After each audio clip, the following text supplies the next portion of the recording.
نحمده ونصلي على رسوله الكريم أما بعد. Respectful honorable friends and brothers and sisters, continuing with a couple of things that I've been mentioning yesterday. As I mentioned to you, inshallah, the weekend programs will be in English. Tomorrow we'll be back to Urdu, inshallah. One of the things that I'd mentioned to you was this blessed month of Ramadan, which is filled with the various barakat and bounties of Allah subhanahu wa ta'ala. And with regards to attaining and acquiring from the barakat of Allah subhanahu wa ta'ala, the blessings of Allah subhanahu wa ta'ala, it is upon us, it is up to us how much we benefit and how much we take from these bounties of Allah subhanahu wa ta'ala. That Allah subhanahu wa ta'ala has opened the floodgates of His mercy upon the ummah during this month with His uncountable favors. However, it is now up to us as to how much we take from there. The example I had given you, if a superstore, a shop, opens up and there's an offer for that for one day, everything in that shop is for free. Take whatever you want. So, people will go in and take as much as they can. Whoever takes the most is the one that is going to benefit the most. So there will be those who fill just a carrier bag. Those 2 bags, somebody will fill an entire trolley. The one who fills the trolley or trolley or 2 takes the most is the one who's going to benefit most from the offer that is there.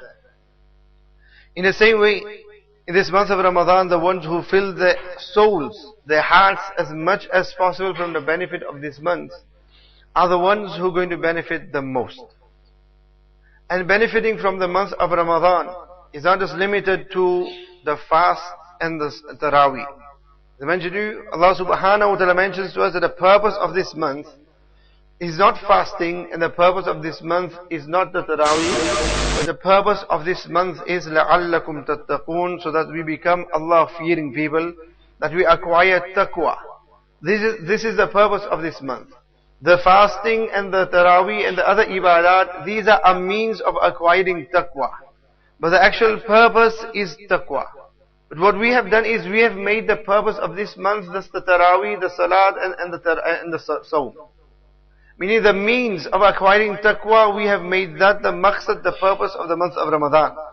So we feel content that if we have passed the entire month having fast in it, if we have spent the entire month doing the various ibadat of Allah subhanahu wa ta'ala, and we've been punctual in the Taraweeh as well, we feel that we have accomplished everything. We feel that we have fulfilled the purpose of this month. The reality is we haven't. We have accomplished, and all we have done is we've utilized or we've accomplished the asbab, the means, but we have not actually reached the goal itself. The goal is actually acquire taqwa, and if we've acquired taqwa in this month of Ramadan, then in actual fact we have acquired we have fulfilled the purpose of this month, and not just the means of it. Because these are just the means of it. You'll find that we've got a lot of kids here, that you'll have your computer games. In those computer games, you'll have various stages, 1 stage, 2nd stage, 3rd stage, or levels, whatever. But the aim of that game is what? To kill the baddie at the end. Whoever that is. But that will come at the end. The other stages are what? Those stages are there just for you to get to that level, to get to that stage of actually being able to battle with whoever you need to battle with. The rest are the stages. Stages for you to be able to get to that point. Now a person who fulfills or accomplishes level 1 and goes on to level 2, he's not going to celebrate as if he's completed the game. At the moment he's only finished 1 level, so he's gone to level 2. He goes to level 2 or 3, he might get some passwords or he might get some other things to assist him, to take him to the next level in that. So in this way, he hasn't succeeded just by finishing 1 level off and going to the next level. Going to the 3rd, 4th level, he hasn't accomplished anything as yet. But obviously, Until he doesn't finish level 1, he won't get to level 2. So he needs to finish level 1 to get to level 2 and so on. But as yet, he has not completed the game, he has not completed the mission. The mission is when stage after stage after stage, he reaches the final stage. And then if he is victorious, you can say that he has accomplished what he set out to. He has been successful in this game. In the same way, dear friends, the Sawm that we have, the Taraweeh, the Salat and these things, these are like the levels that are there. The mission of the month of Ramadan is to acquire taqwa, لَعَلَّكُمْ تَتَّقُونَ. That it doesn't mention to us that it is there so that you fast. But he says he has ordained fasting upon us, لَعَلَّكُمْ تَتَّقُونَ. So that by means of the fast we can acquire taqwa of Allah subhanahu wa ta'ala. So our mission will be accomplished if at the end of Ramadan we have acquired taqwa, fear of Allah subhanahu wa ta'ala, closeness and connection with Allah subhanahu wa ta'ala. Then we can say that we have accomplished the mission. Otherwise the Sawm are just the levels, that it is by means of the fast that we will be able to acquire taqwa. Because what is taqwa? Taqwa is that we are fully obedient to Allah subhanahu wa ta'ala. This is what taqwa is. And the purpose of Ramadan is that we become fully obedient to Allah subhanahu wa ta'ala. And when we talk about full obedience to Allah subhanahu wa ta'ala, full obedience to Allah subhanahu wa ta'ala isn't limited to just the positive ibadat. But full obedience to Allah subhanahu wa ta'ala is that we carry out all those things He has commanded us to do, and we stay away and we abstain from all those things that Allah subhanahu wa ta'ala has prohibited us from. This is the obedience of Allah subhanahu wa ta'ala. Not that we just carry out certain ibadat and not the others. We stay away from only certain haram and not the others. This isn't what obedience to Allah subhanahu wa ta'ala is. Obedience is where we carry out all the commands of Allah. And we stay away from all those things that Allah subhanahu wa ta'ala has prohibited us from. Then only. Just we will find the same scenario, because we have many kids, have to drop to the level of the kids as well. It seems that outnumber the elders as well. So in their technology or in their mindset, in order for you to accomplish that level, there are certain things you're going to have to do. And one is that you're going to obviously have to get from A to B. And in getting to A to B, you need to make sure that whoever the enemies are there, whoever you're battling against, that you need to make sure that you are shooting them or doing whatever them, you're killing them, you're removing your obstacles. Or if there's no fighting of nature, you just have to get from one point to another point, then you have to make sure that you first of all, you do that, you move from one place to the other place. You just remain static at one place, you're not going to get anywhere. But in that process, there's going to be obstacles, landmines, or funny creatures that are going to come and attack you. And your now duty is that when those funny creatures come, that you jump over them, or you duck under them, or you leap over them, somehow or the other you avoid these things.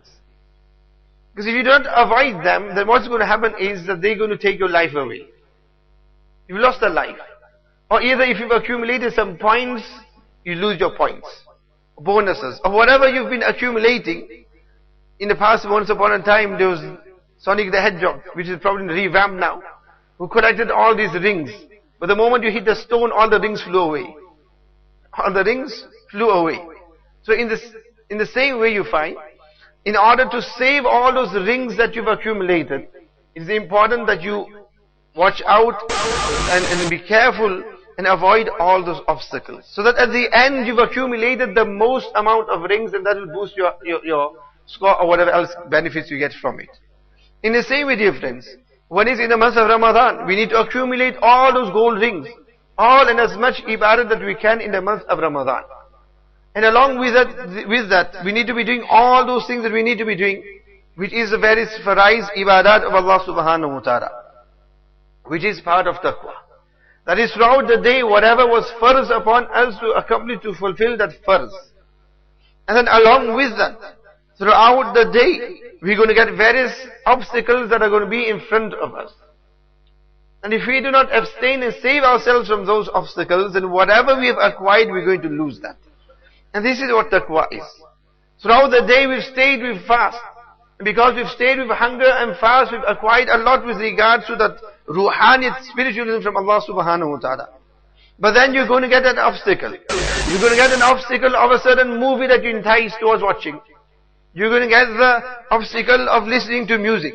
You're going to get the obstacle of looking at mahram women. So you're going to have all sorts of different obstacles that are there on your way. And now after acquiring whatever we have benefit from the ruhaniyat of fasting during the day, if along the line, when we go out, we do not protect our gazes, then these are those obstacles that we need to abstain from. And if we do not abstain from those obstacles, and if we then meet with these obstacles and bump into these obstacles, then whatever we have acquired, we're going to lose that. Whatever we have acquired is in our heart. The benefit of fasting, we will lose it by means of our gazes. Where we are told there's obstacles of listening to haram, there's music there. Now, taqwa is that we abstain from listening to haram music. And if we at that time are going to listen to haram music, we're going to lose the whatever we benefited from the ears. The times wherein we might be inclined towards swearing somebody, they're inclined towards backbiting or slandering somebody. At that time, these are all obstacles. If we abstain from it at that time, then we'll secure whatever we've acquired. Or if at that time, we speak ill about somebody, we slander somebody, we swear somebody, then whatever we've acquired and benefited, we'll lose that from our tongues. So in order for us to benefit fully, remember these are just levels. The fast that we keep in the month of Ramadan, these are a means for us to be able to acquire taqwa. And acquiring taqwa, this is the actual goal and aim of this month of Ramadan. And it is only till when we reach the end of Ramadan that each and every single person will know and understand whether he or she has actually accomplished the mission of Ramadan. And that is when we see that how my levels of taqwa, have I increased my levels of taqwa or not? Have I fully accomplished taqwa or not? And if we haven't fully accomplished taqwa, at least have we increased in our taqwa or not? This is the true mission. And this is the aim and goal of the month of Ramadan. And this is very, very important. So that we do not regard the means to be the ultimate. Because this is what happens then, that we feel that alhamdulillah in the month of Ramadan we've completed 29, 30 days. In a fast throughout the month of Ramadan, my Ramadan is successful. Throughout the month of Ramadan I performed all my salah, and I did the Taraweeh as well, I did tilawat of the Quran, my Ramadan is successful. We regard that to be success. Compared to somebody not doing anything at all. By all means that is a success. But remember, when it comes to the faraiz, we need to be doing the faraiz at all times, Ramadan or no Ramadan. Which means that the faraiz, the salah that we're performing in the month of Ramadan, we're supposed to be performing these outside the month of Ramadan as well. There's no difference there. The fard, the salah, the asr salah we perform now, with regards it being farz, there's no difference at all in Ramadan and outside Ramadan. It doesn't become more farz in Ramadan than it is outside Ramadan. Or that it outside Ramadan it is a lesser farz and it is a bigger farz in Ramadan. No difference whatsoever. Just as far as it was today for us to perform asr salah, it is just as much farz for us to perform asr salah at all times. Hence to accomplish that in the month of Ramadan is nothing unique, because we're meant to be doing that at all times as it is. The only extra is the farz of Sawm, of fasting. This is something which outside Ramadan is not farz upon us. So if a person does fast outside the month of Ramadan, then that fasting of his will be a nafil fast, optional fast, and he'll get great reward for that. But it isn't farz. In this month, that has become farz upon us. So the most unique thing, tilawat of the Quran. Again, this is something that we should be doing all our lives and not only in the month of Ramadan. It is we who have made it a habit of ours, a custom of ours, that we only attach ourselves with the Quran in the month of Ramadan. We only touch the Quran, we only read the Quran in the month of Ramadan. Even that, those who do read the Quran. There's so many who don't even find time for the Quran in the month of Ramadan. And even if we are at that level, wherein we cannot even find time for the Quran in the month of Ramadan, then we need to question our attachment with the Quran. Alamatu hubbillahi ta'ala fi hubbil Quran. Sign of love for Allah subhanahu wa ta'ala is in how much love we have for the Quran. Is in how much we have love for the Quran. The more love we have for the Quran, then it's a sign that we have love for Allah subhanahu wa ta'ala. But because the Quran is the kalam of Allah subhanahu wa ta'ala, it is the words of Allah subhanahu wa ta'ala. If there is somebody that you like a lot, whether it is halal or haram like, whether it is just a pen pal, a friend that you communicate with some pen pals. There's no such thing, there's no pens nowadays, isn't it? People don't use pens anymore. Email friend or another fellow tweeter with you. Whoever it is. If you have, the more affection you have or more love you have for that individual. If it is your best friend, and if that person now tweets you or sends you an email, you'll value that more. Why? Because it is from somebody that you love the most. In the same way, the more love a person has for Allah subhanahu wa ta'ala, the more that person will love the kalam of Allah, will love the words of Allah subhanahu wa ta'ala. Even though he may not be able to understand the kalam of Allah subhanahu wa ta'ala, he'll still enjoy it and love it. If you made up and became friends with somebody from a foreign country, foreign student exchange or so, came to your school and you became friends with them, and they may be in Russia. But even if they write to you or email you, you will still value that even though you cannot understand it. And if it is a case of where the relationship is of one of love and affection, then even if a person can't understand what is written, that they'll still read it so many times a day just to get comfort and enjoyment in reading the words. And these are the words of my beloved. In the same way for a believer, for us these are the words of Allah subhanahu wa ta'ala, the words of our beloved. Whether we can understand it or not, we should just get enjoyment in the fact that these are the words of Allah. These are the words of my beloved. Hence we should actually get a buzz and an enjoyment in reading the Quran. Today we find we do not. We'll get enjoyment in reading all other things. We'll get enjoyment in browsing the internet, but you won't get enjoyment in browsing the pages of the Quran. We find that very boring. But there we find that very interesting. And the reason for this is because the manner in which our hearts and our minds are. In our hearts we have love for everything but Allah subhanahu wa ta'ala. So everything else there creates enjoyment for us. We enjoy doing these things. The day we have love for Allah subhanahu wa ta'ala, then everything attached to Allah subhanahu wa ta'ala, attached to the deen of Allah subhanahu wa ta'ala, all these things will also become beloved to us when we have love for Allah subhanahu wa ta'ala. We have love for Allah subhanahu wa ta'ala. We won't be able to wait when we can open the Quran. We can read the words of Allah subhanahu wa ta'ala, or listen to the Quran and listen to the words of Allah subhanahu wa ta'ala. That is when we have love for Allah subhanahu wa ta'ala. When Fazl Rahman Ganjurabadi rahmatullahi alayhi, who was a great Naqshbandi Mujaddidi Sheikh of his time, and this was during the time of the British rule, has had a great enjoyment in the Quran. And once a murid of his has mentioned that at the moment I get more enjoyment in reading ashar in poetry than that in the Quran. To which then he replied that when you get love for Allah subhanahu wa ta'ala, then you'll find you'll get even lot more love in this reside in the Quran than in the poetry that you have. And he would mention that his love for the Quran was such that he says that in Jannat I'll just sit there and read the Quran. So even if the hools come to me, I'll say to them that the hools, if you want to listen to the Quran and sit here, otherwise go your own way. Do your own work if you want to listen to the Quran and sit and listen to the Quran.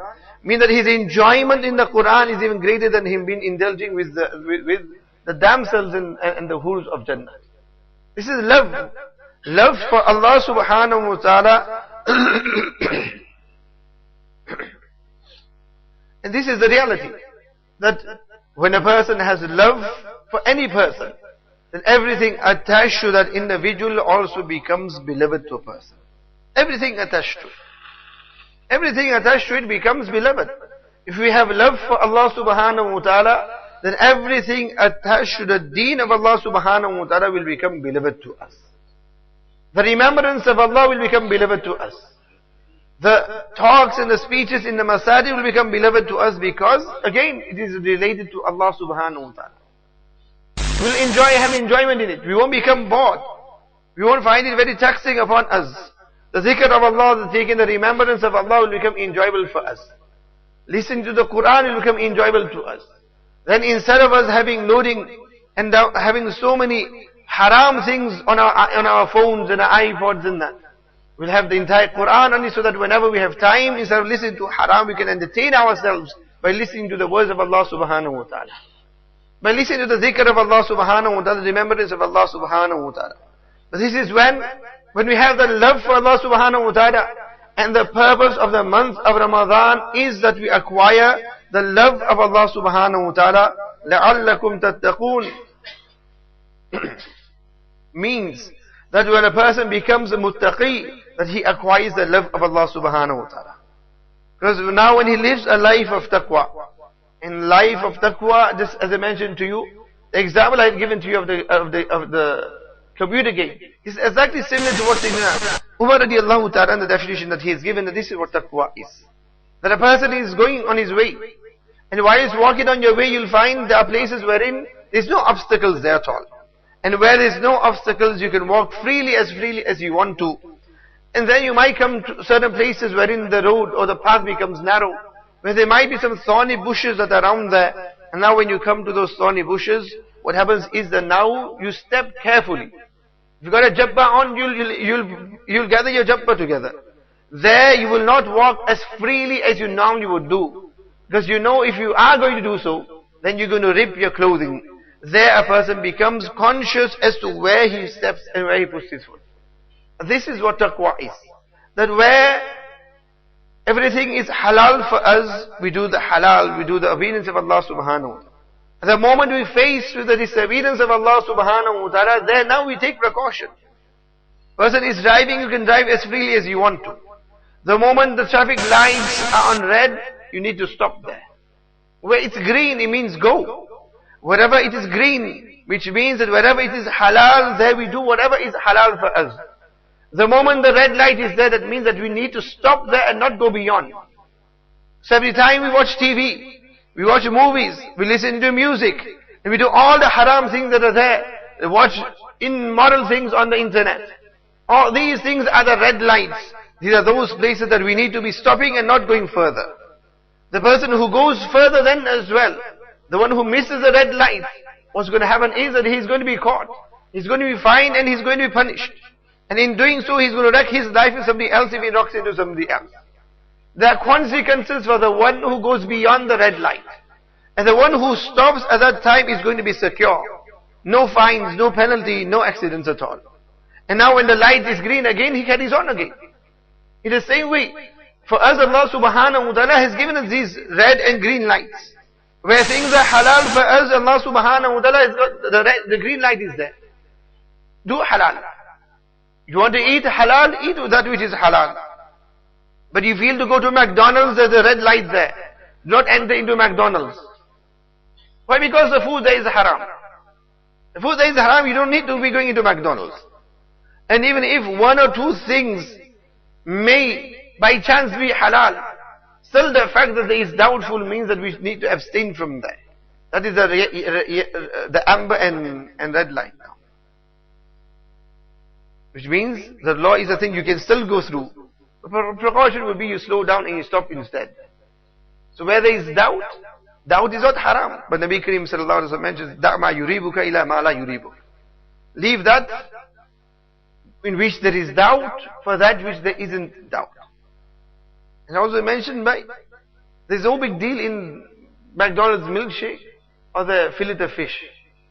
That you find that all Muslims just want to jump there, go there just for these things.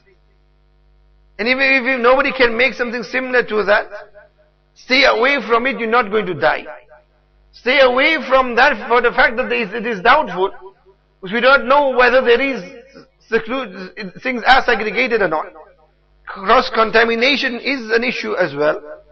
So when that is the case, stay away from that, and Allah subhanahu wa ta'ala will give you in return such a fillet of fish in Jannah that no mind or heart or any cook could have ever perceived of making such a fish of. This is what Allah subhanahu wa ta'ala has given us in Jannah. And this is the beauty of our deen, that wherever Allah subhanahu wa ta'ala has said no to us, and Allah subhanahu wa ta'ala has made certain things haram for us, it isn't because Allah subhanahu wa ta'ala can't give it to us, but it is because Allah subhanahu wa ta'ala will give us even more. Children go in the stores and shops, they see this toy and that toy, this game and that game. The parents will say no. Either they say no because they do not have the means of acquiring the toy. They cannot afford it, they do not have the means, so they say no to the child. Or there will be those parents who know that say no to it. Why? Because this is not appropriate for you. It isn't appropriate for you. But those parents who say no to you, to those children that this is not appropriate for you, most of them will then allow their child something else which is appropriate. But the child at that time thinks, but why are my parents saying no for something that I desire?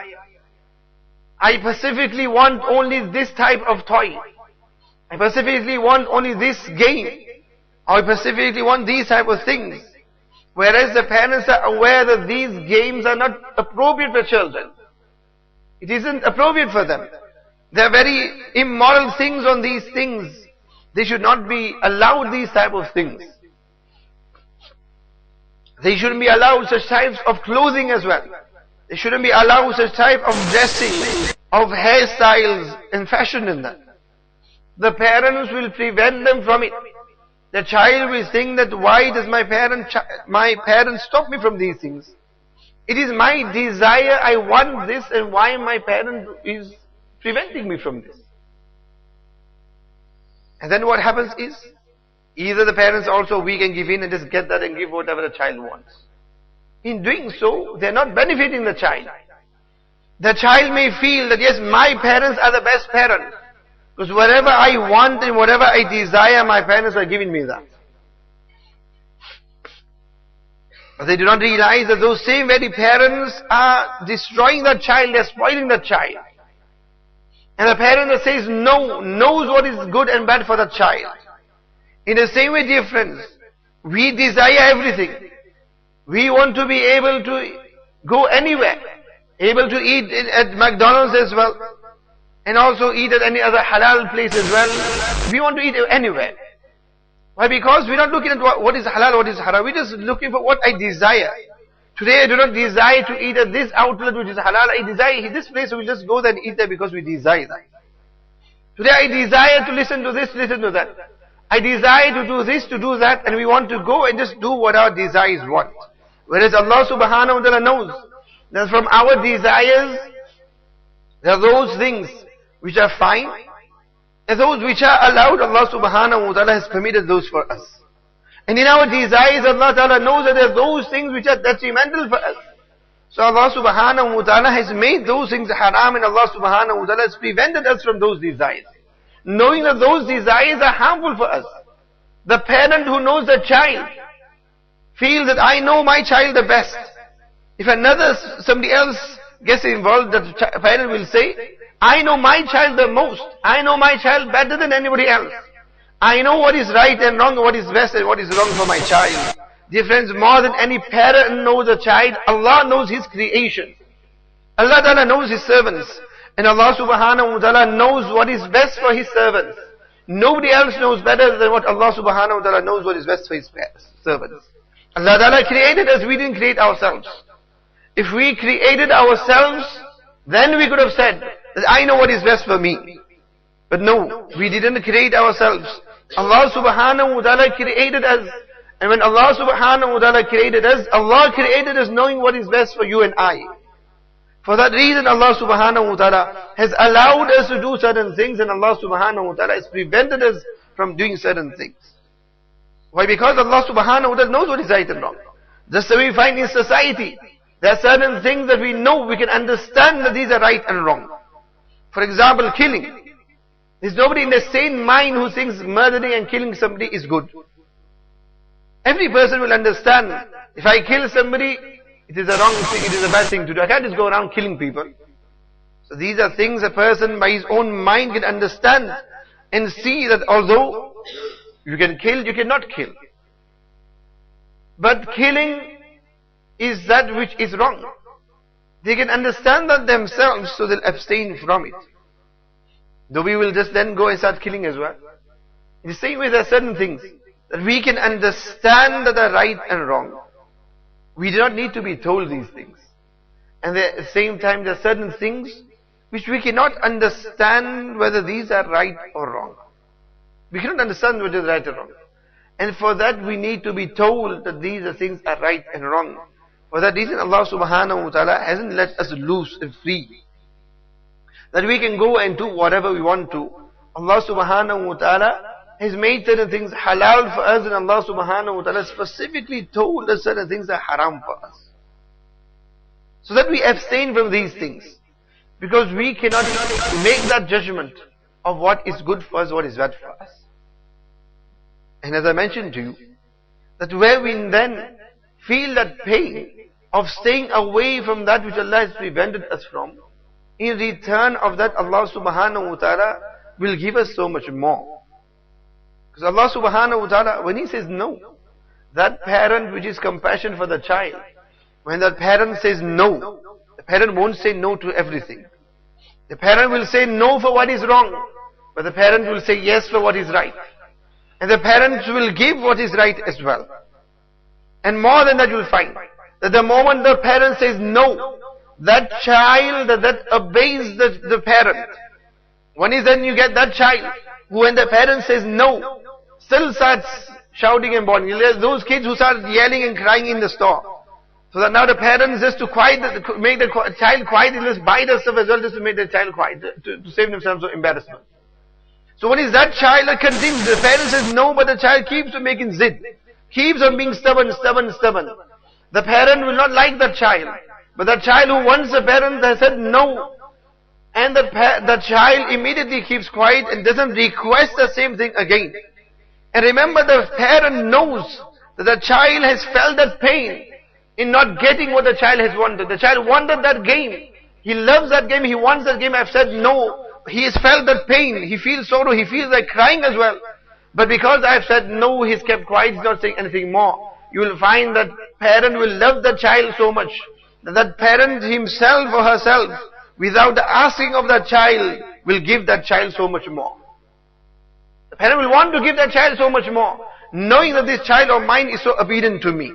In the same way, dear friends, whenever Allah subhanahu wa ta'ala has made certain things haram for us, and Allah subhanahu wa ta'ala knows that we are yearning towards it, we want to do it, and in staying away from it, we even feel like crying. The most beautiful person walked past and we didn't look, when we felt like crying or not looking as well. Our most beloved film that we wanted to watch so much, we couldn't wait to watch the final Batman. But then it came at a time when it is the month of Ramadan. So now in that dilemma, do I watch it or do I observe my fast and stay away from it?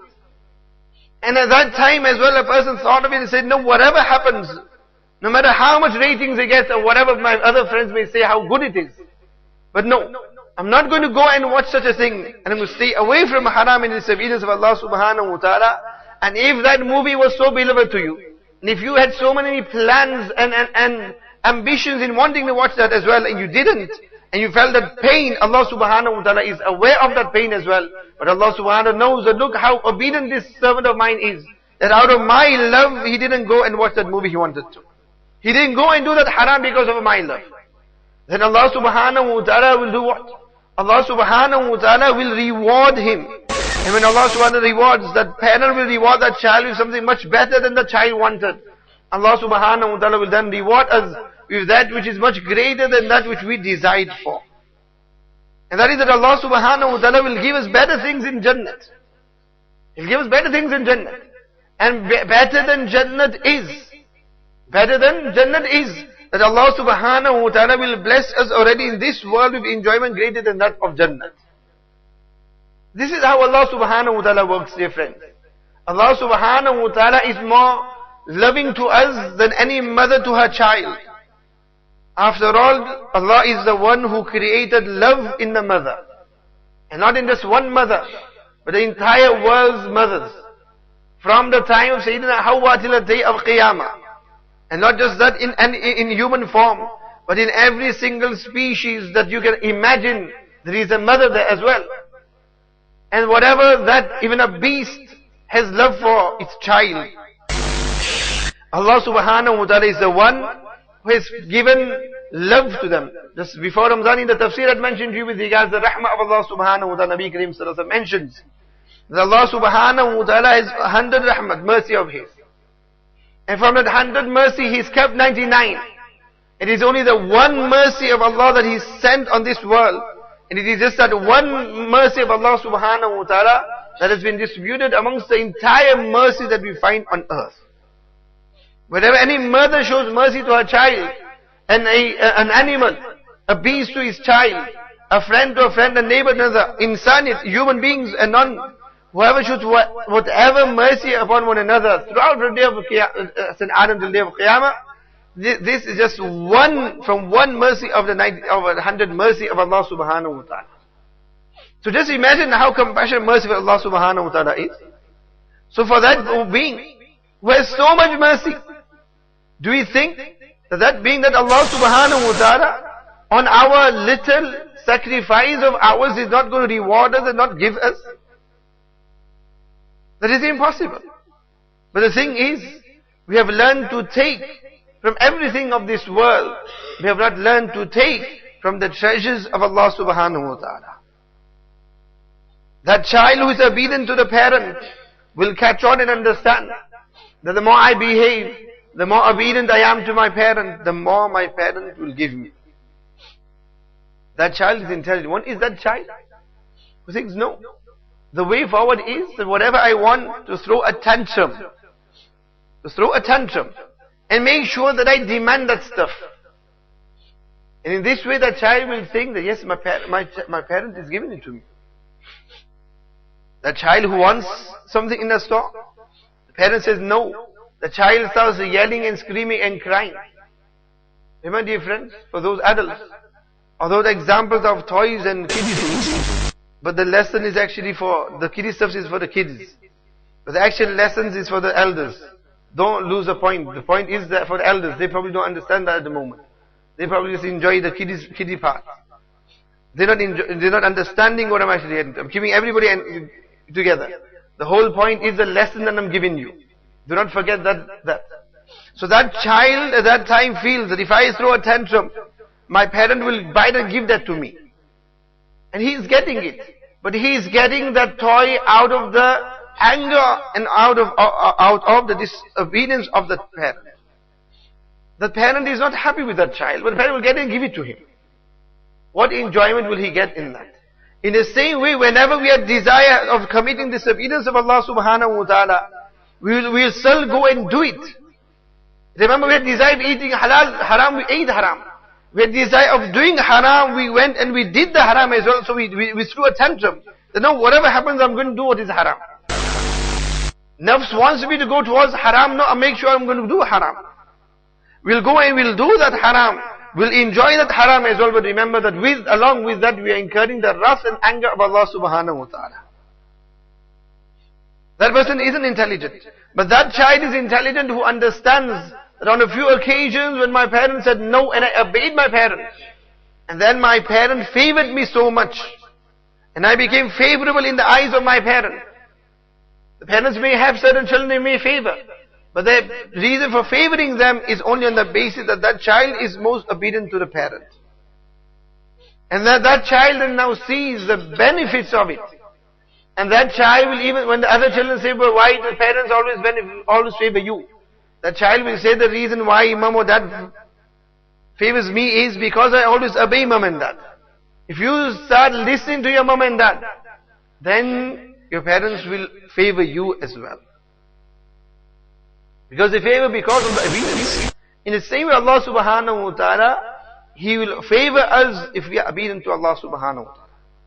And I'll mention one incident of this, example of this, to make you understand the will end.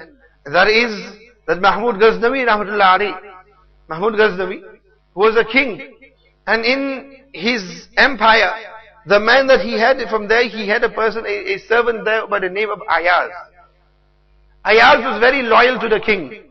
And the king always favored Ayaz over everybody else. He favored him over everybody else. The other people who saw that Ayaz is favored over others, now they became jealous. And they wondered as to why the king favors Ayaz over us. The king, he also became aware of this, that they have this jealousy and they're wondering why I favor Ayaz so much. So what did he do? He summoned all his men together. And from the royal treasury, he called and he brought the most expensive diamond, the most expensive jewel. He put that in the middle of the court. And he said to each man of his there, each one by one, to take this hammer and break and smash this jewel, this stone that is there. Each one declined, saying, no, how can we? This belongs to the king. This stone belongs to the king. It is the royal stone. How can we break this? If you break it, it will destroy it. So each one, one by one said no. Then when it came the time of Ayaz, the turn of Ayaz, the king said to Ayaz, you come and break it. Immediately, without any hesitation, Ayaz took the hammer and he smashed the stone. He smashed it in pieces. Now all the other men that was there, they became happy to this. They thought, look, today we have proved a point. Ayaz has smashed the royal jewel that is there. The king is now going to become displeased with Ayaz. The king will punish Ayaz. And the king wanted to prove a point. So the king said to Ayaz, oh Ayaz, what is this that you have done? They became even more joy that he's going to not get punished. And Ayaz said, I have broken the royal jewel that is there. The king said to Ayaz, oh Ayaz, why did you break it? Everybody else declined, why did you break it for? To which he mentioned that, O king, the royal command is more important than the royal jewel that is there. That all the other men, they were more favoring, and they loved that jewel more than the command. They didn't understand the king has commanded us. Here Ayaz didn't bother. It didn't matter to him that he'll break that jewel, but for him most important thing is that how can I disobey the king? All the others disobeyed the king and they didn't break the jewel. But Ayaz, he broke that, but he didn't break the royal command. On that then the king said to all other men, that this has now proven to you and shown to you why I favor Ayaz over you lot. You are just here so that you can get whatever you can from the king. You love that jewel more than the king. Whereas Ayaz, he loves the king more than the jewel. In the same way, dear friends, we need to have more love for Allah subhanahu wa ta'ala than the jewels of this world, the pleasures of this world, the enjoyment and the leisure of this world. Then we see how Allah subhanahu wa ta'ala will favor us as well. Wherein every moment, whichever desire comes in front, we break those desires, So we prove that we'll rather break those desires and not break the command of Allah subhanahu wa ta'ala. This is love for Allah subhanahu wa ta'ala. And then see how Allah subhanahu wa ta'ala will favor us as well. This is the point. That the month of Ramadan, as I mentioned to you, the fasting is there. So for us to get that practice, that we are now breaking all our desires, but we're not breaking the will and command of Allah subhanahu wa ta'ala. Once we reach that stage wherein now, every time, every injunction, we'll break every desire of ours which is haram, but not the will of Allah subhanahu wa ta'ala. That is the time that we have become a muttaqi. That is the time that we have taqwa. And the moment we become a muttaqi, we become a wali of Allah subhanahu wa ta'ala. We become a friend of Allah subhanahu wa ta'ala. Then to see how much Allah subhanahu wa ta'ala will favor us. A person has friendship with the king. If the king is his friend, he knows that he has the entire kingdom. The king can give him whatever he wants. The king can give him whatever he wants. He can have all the treasures, everything of that country can become his if he has friendship with the king. Dear friends, if we have the correction, a friendship with Allah subhanahu wa ta'ala, then Allah subhanahu wa ta'ala will give us enjoyment greater than everything else as well. Enjoyment greater than everything else as well. That is when we have Allah subhanahu wa ta'ala, Shaykh Abdul Qadir Jilani rahmatullahi alayhi on occasion, in his khanqa, many people would come there to benefit from him. There's always people coming and going. The king at the time came to him and said to him that from my estate and from my kingdomship there's one place called Nimrud. And I wish to give that away, land from there away to you, so that the income from that you can run your khanqa and that. Hazrat Shah Abdul Qadir Jilani rahmatullahi said to the king of the time that from the moment that I have acquired kingdomship of the night, meaning of the tahajjud when I am with Allah subhanahu wa ta'ala, since I have acquired that kingdomship, I wouldn't want to purchase your kingdomship for even a seed of barley. This what you are giving me, your mulk, your country, land from there, by which my khanqa will run, we can get so much income from it. He says, you have kingdomship over this world.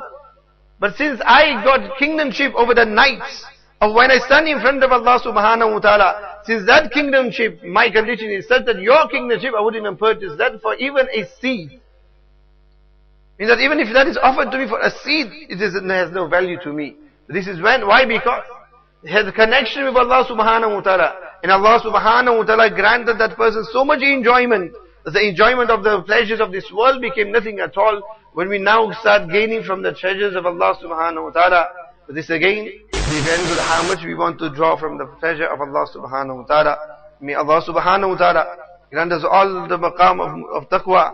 Allah ta'ala grant us all taqwa. Allah ta'ala make us all wali of His, friend of His, close. Allah ta'ala grant us all closeness with an attachment with Him. Allah subhanahu wa ta'ala grant us all love with Allah subhanahu wa ta'ala.